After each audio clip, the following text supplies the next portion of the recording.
Friends, 6th class विज्ञान विषय में फिर से स्वागत है आपका एक बार विज्ञान विषय क्लास में। और विज्ञान विषय में हम लोग बच्चों पाठ 11 पढ़ रहे थे, प्रकाश, छायाएं एवं परावर्तन।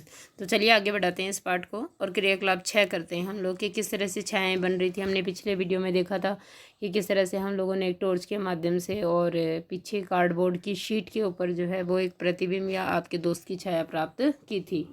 चलो आगे बढ़ते हैं और क्रियाकलाप 6 करते हैं। आइए, पाइप का छोटा टुकड़ा, ये देखने के लिए क्रियाकलाप कर रहे हैं कि क्या प्रकाश जो है वो एक सीधी रेखा में गमन करता है क्या।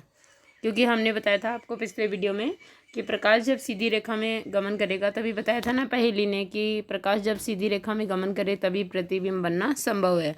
तो देखिए देखते हैं। चलो क्रियाकलाप 6 के माध्यम से। आइए, पाइप का छोटा टुकड़ा अथवा रबड़ की लंबी नली लें। क्या लेना है? या तो पाइप का छोटा टुकड़ा या रबड़ की लंबी नली। कमरे में एक तरफ एक मोमबत्ती जलाकर मेज के ऊपर रखें। कहाँ रखना है? मेज के ऊपर रखना है और एक साइड पाइप के एक मोमबत्ती जलानी है। अब कमरे में दूसरी तरफ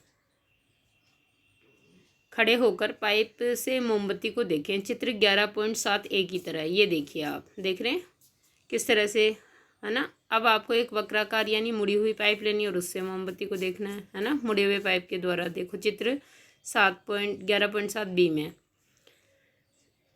क्या मोमबत्ती दिखाई देती है? बिल्कुल सीधी पाइप से मोमबत्ती दिखाई देगी। जब आप मोमबत्ती को देख रहे हों तब पाइप को थोड़ा सा मोड़िए। थोड़ा सा आपको क्या करना है? मोड़ देना है, चित्र 11.7b की तरह, जैसे कि मैंने अभी आपको दिखाया। क्या अब मोमबत्ती दिखाई देती है? पाइप को अपने दाईं या बाईं ओर घुमाइए। क्या अब आप मोमबत्ती को देख सकते हैं? आप इससे क्या निष्कर्ष निकालते हैं? यह दर्शाता है कि प्रकाश एक सरल रेखा में गमन करता है। क्या ऐसा नहीं है? इस कारण जब कोई अपारदर्शी वस्तु इसे रोकती है तो उस वस्तु की छाया बनती है। समझ गए आप? मतलब प्रकाश जो है वो एक सरल रेखा में गमन करता है। जब सरल रेखा में गमन करते हुए प्रकाश के रास्ते में कोई अपारदर्शी वस्तु आ जाती है तो उसके मार्ग में बाधा डालती है, अवरुद्ध करती है उसका मार्ग, उसके मार्ग को रोकती है और इस प्रकार उस वस्तु से टकराकर प्रकाश उसकी छाया या प्रतिबिंब बनाता है। इस तरह से छायाएं बनती है। अब देखेंगे दर्पण तथा परावर्तन क्या है। हम सभी घर पर दर्पणों का प्रयोग करते हैं। कांच देखते हो ना, आप मुंह देखते हो अपना, कांच में फेस देखते हो, ऐसे कांचों का उपयोग करते हो आप। तो हम सभी घर पर दर्पणों का प्रयोग करते हैं। आप दर्पण में अपने चेहरे को देखते हैं। जो आप देखते हैं वह दर्पण में आपके चेहरे का परावर्तन है, यानी आपकी कॉपी दिख रही है, आपका प्रतिबिंब दिख रहा है दर्पण में आपको, जो आप देखते हैं। हम दर्पण के सामने रखी वस्तुओं का परावर्तन भी दर्पण में देखते हैं।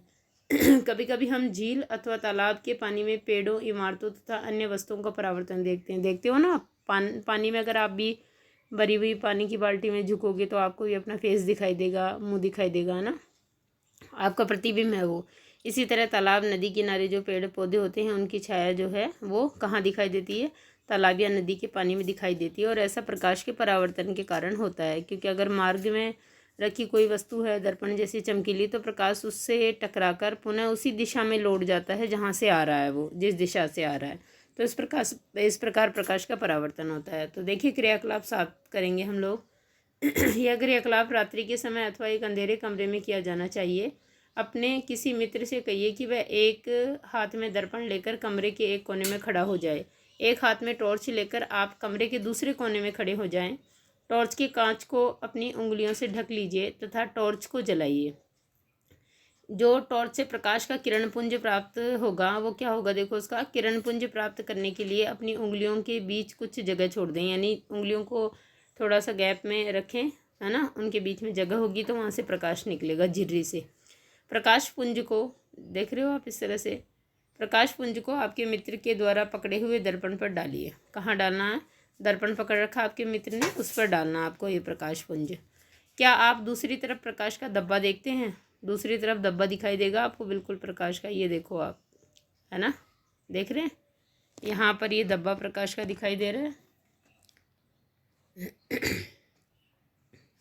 चित्र 11.8 में अब टॉर्च की दिशा इस प्रकार समायोजित कीजिए कि प्रकाश का धब्बा कमरे में खड़े किसी दूसरे मित्र के ऊपर पड़े, है ना। यह क्रियाकलाप अभी मैंने आपको बताया ना, दूसरे मित्र की शर्ट के ऊपर धब्बा दिख रहा है, तो इस तरह से समायोजित करना है आपको, ठीक है। यह क्रियाकलाप सुझाता है कि दर्पण अपने ऊपर पड़ने वाले प्रकाश की दिशा को क्या कर देता है? बदल देता है। यहाँ वर्णन किया गया क्रियाकलाप यह दर्शाता है कि प्रकाश सरल रेखा के अनुदिश गमन करता हुआ दर्पण से परावर्तित होता है, यानी दर्पण से टकराता है। क्रियाकलाप 8 देखेंगे। एक बड़ी थर्माकोल की शीट के एक किनारे पर एक कंघी तथा इसके दूसरे किनारे पर चित्र 11.9 में दर्शाए अनुसार एक दर्पण लगाओ। ये देखो बच्चों, एक थर्माकोल की शीट के एक किनारे पर दर्पण लगा है, ये खड़ा है ना, ये कांच है ना, ये दर्पण है, और दूसरे किनारे पर हमने कंघी लगाई है। इस तरह से थर्माकोल की शीट में आसानी से धंस जाएंगे, ये खड़े हो जाएंगे। दर्पण तथा कंघी के बीच कागज़ की गहरी रंगीन शीट बिछाइए। बिछा दी हमने बीच में दोनों के। इसे सूर्य के प्रकाश में रखिए अथवा कंघी के सामने टॉर्च से प्रकाश किरण डालिए। सरल रेखा में चलता हुआ तथा दर्पण से परावर्तित होता हुआ प्रकाश देखो। आप टॉर्च से देख रहे हो, आप प्रकाश कंघी से होता हुआ किस तरह दर्पण पे आ रहा है।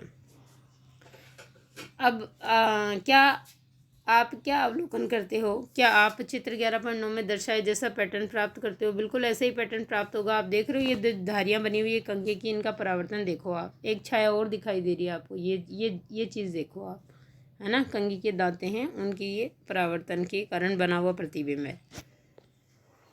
इस क्रियाकलाप से हमें ये ज्ञात होता है कि प्रकाश किस प्रकार गमन करता है तथा यह किस प्रकार दर्पण से परावर्तित होता है। और परावर्तित होगा तभी जो है वो क्या बनेगा, किसी वस्तु का प्रतिबिंब बनता है। और परावर्तित कब होगा? जब प्रकाश के मार्ग में कोई अपारदर्शी वस्तु होगी। इसीलिए जो आपके दर्पण होते हैं ना बच्चों, उनके भी कांच होता है, उसको दर्पण कैसे बना सकते हो आप? उसके एक हिस्से पर परावर्तक पॉलिश करके। अब हमारे घर में जो मुंह देखने वाले कांच होते हैं, उनके पीछे आप हमेशा देखा करो गत्ता लगा होता है, या फिर कोई परावर्तक पेंट की पॉलिश की हुई होती है उसके ऊपर, ताकि वो दर्पण की तरह काम करे। ठीक है, तो इस तरह से अगर अपारदर्शी चमकीली वस्तु से टकराकर प्रकाश जो है पुनः उसी दिशा में लौट आता है, तो इस घटना को परावर्तन कहते हैं। और परावर्तन के कारण ही वस्तुओं के प्रतिबिंब बनते हैं, और हम लोग कांच के माध्यम से हमारा फेस या हमें या फिर अन्य कांच के सामने रखी हुई वस्तुओं के प्रतिबिंब कांच में देख पाते हैं। तो ये आपका चैप्टर था परावर्तन, छायाएँ और प्रकाश। ठीक है, और कल हम लोग इसके प्रश्नोत्तर करेंगे। पूरा हो गया है ये यहाँ पे। ओके स्टूडेंट्स, जो इसके क्वेश्चन आंसर हैं वो नेक्स्ट वीडियो में आपको मिलेंगे।